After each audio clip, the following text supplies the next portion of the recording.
Coming soon. I should say that during the pandemic, I had very interesting visitors. I had dozens of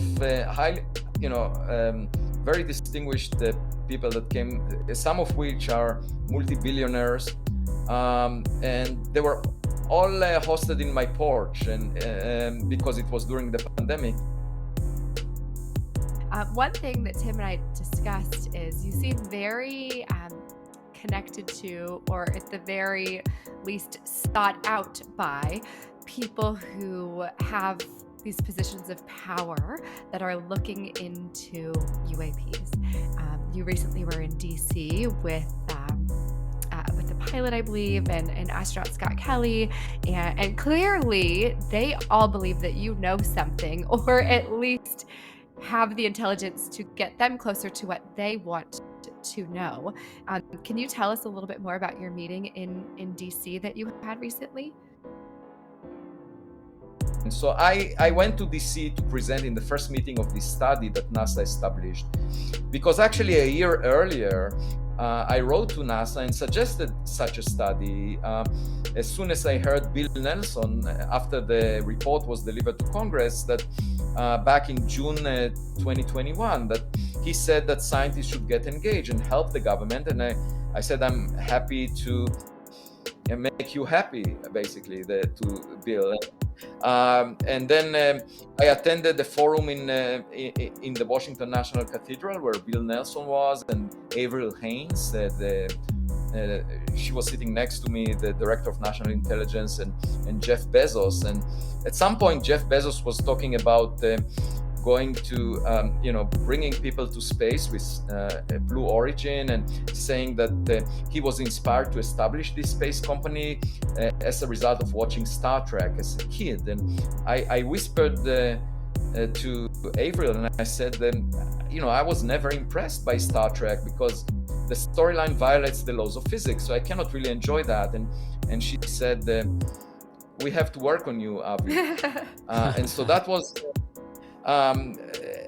so basically what I told the NASA study is, what we are planning to do with the Galileo project, which is to collect data and make it open and report about it in scientific publications. And I described the instruments that we'll be using. And this study is supposed to report back in June 2023 to NASA headquarters and basically advise NASA whether how much money and to invest in this line of research and what to do with it. Yeah, that's one of the perplexing things that we've found about the NASA study is their disclosure that we're spending $100,000 on this, and that just seemed like a very minuscule drop in the bucket. Like, what are they possibly hoping to accomplish with just $100,000, or are we missing something there?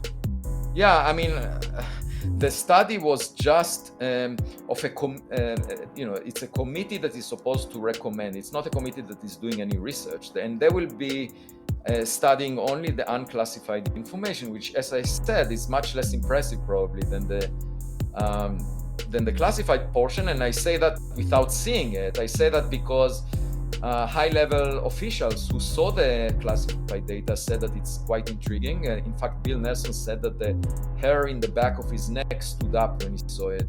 I don't know what that means. I've never, to figure out what it means, I need to see when does the hair on the back of